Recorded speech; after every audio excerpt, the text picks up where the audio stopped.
இயேசுவே நன்றி, வாழ்வு தரும் வார்த்தைக்கு. இறைவா நன்றி, உயிருள்ள வார்த்தை. மத்தேயு நற்செய்தியிலிருந்து வாசகம். 24ஆம் அதிகாரம் 42 தொடக்கம் 51ஆம் வசனம். அக்காலத்தில் இயேசு தம் சீடரிடம் கூறியது, விழிப்பாய் இருங்கள், ஏனெனில் உங்கள் ஆண்டவர் எந்த நாளில் வருவார் என உங்களுக்கு தெரியாது.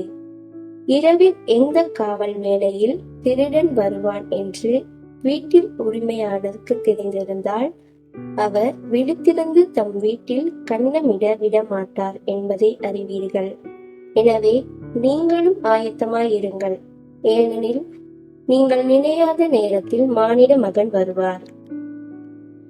தம் வீட்டு வேலையாட்களுக்கு வேளா வேலை உணவு பரிமாற தலைவர், அமர்த்திய நம்பிக்கைக்கு உரியவரும் அறிவாளியுமான பணியாளர் யார்?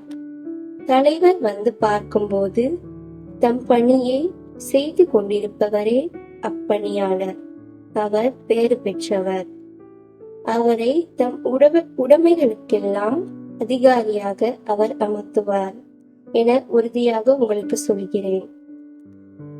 அப்பணியாள் பொல்லாதவனாய் இருந்தால் தன் தலைவர் வர காலம் தாழ்த்துவார் என தம் உள்ளத்தில் சொல்லிக்கொண்டு தன் உடன்பணியாளரை அடிக்கவும் குடிகாருடன் உண்ணவும் குடிக்கவும் தொடங்குவான். அப்பணியால் எதிர்பார்த்த நாளில் அறியாத நேரத்தில் அவனுடைய தலைவர் வருவார். அவர் அவரை கண்டந்துண்டமாய் வெட்டி வெளிவேடக்காரருக்கு உரிய இடத்திற்கு தள்ளுவார். அங்கே அழுகையும் அங்கலாய்ப்பும் இருக்கும். இது கிறிஸ்து வழங்கும் நற்செய்தி. கிறிஸ்துவே உமக்கு புகழ்.